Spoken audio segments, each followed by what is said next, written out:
அனைவருக்கும் வணக்கம். நம்ம ஊரு கதை என்ற தீம்ல நம்ம இல்லம் தேடி கல்வி மையங்களில் கதை உருவாக்க போறோம். இதுல ஒவ்வொரு ஐடிகே மையமும் ஒரு கதையை உருவாக்கும். நாம இந்த போட்டியில என்ன பண்ண போறோம்னு இந்த காணொளியில பார்க்கலாம். இந்த காணொளியில 4 பகுதிகளாக பிரிச்சுக்கலாம்.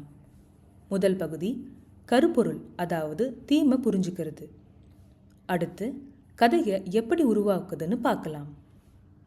இதற்கு பிறகு கதை புத்தகமாக இதை வடிவமைக்கலாம்.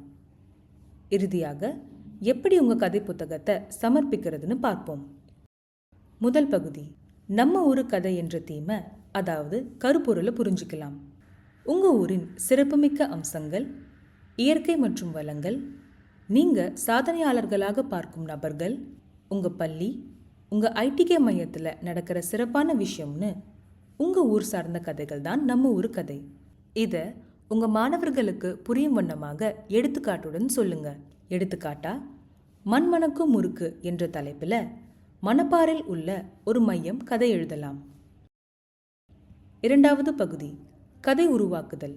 கதைக்கு முன்னே அழகான தலைப்பு ஒன்று தேர்வு பண்ணுங்க. தலைப்பு புதுசா தனித்துவமா வையுங்க. எடுத்துக்காட்டா, சிற்பங்கள் பேசும் தஞ்சை, கொல்லன் கொத்தும் கவிதை. இந்த மாதிரி தலைப்பை ஒட்டி மாணவர்களை கதை உருவாக்க சொல்லுங்க.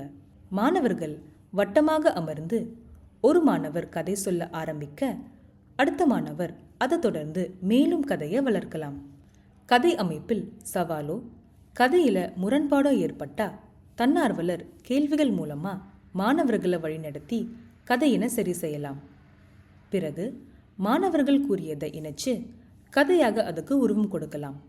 இதை மேலும் சுவாரஸ்யமாக்க மாணவர்கள் குழுக்களாக பிரிந்து கதைகளை உருவாக்கலாம்.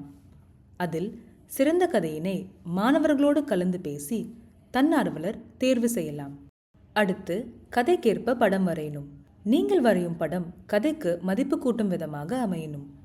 கதை எழுதுவதும் படம் வரைவதும் மாணவர்களாகவே இருக்கணும். இதை தன்னார்வலர் உறுதி செய்வது அவசியம். கதை அமைக்க 3 விஷயம் முக்கியமானது. முதலாவதா தொடக்கம். கதைக்கு அறிமுகம் கொடுங்க.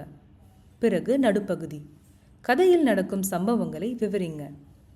இறுதியா கதைக்கு முடிவு கொடுக்கணும். கதை எப்படி முடியுதுன்னு விளக்குங்க. ஒரு நல்ல முடிவாகவோ அல்லது சிந்திக்க வைக்கும் விதமாக முடிங்க. மூன்றாவது பகுதி கதை புத்தகமாக உருவாக்குதல். முதல் பக்கத்தில் கதையின் தலைப்பு, தன்னார்வலர் பெயர், தன்னார்வலர் எண், மாணவர்கள் எண்ணிக்கை, உங்கள் வட்டாரத்தின் பெயர் ஆகியவற்றை எழுதுங்க. அதன் பின்பக்கத்தில் பங்கு பெற்ற அனைத்து மாணவர்களின் பெயர்களையும் எழுதுங்க. இதனுடன் உங்கள் கதை மற்றும் படத்தை சேர்த்து ஒரு கதை புத்தகமாக உருவாக்குங்க. நூலில் இணைத்தோ ஸ்டேப்லர் பயன்படுத்தியோ இவற்றை ஒரு கதை புத்தகமாக ஒன்று சேர்க்கலாம். 4வது பகுதி இக்கதை புத்தகங்களை உங்க வட்டார வள மையத்தில் மார்ச் 28ஆம் தேதிக்குள் சமர்ப்பிங்க. வட்டார வள மையத்தில் ஒட்டியிருக்கும் QR கோட் மூலமாக கூகுள் ஃபார்மை ஃபில் பண்ணி உங்க பங்கேற்பை உறுதி செய்யுங்க. விரிவான விளக்கம் உங்களுக்கு PDF வடிவில் அனுப்பப்பட்டிருக்கும். அரிய வாய்ப்பை தவறவிடாதீர்கள். நம்ம ஊரு கதை அரங்கேறட்டும் இல்லம் தேடி கல்வி மையங்களில். நன்றி.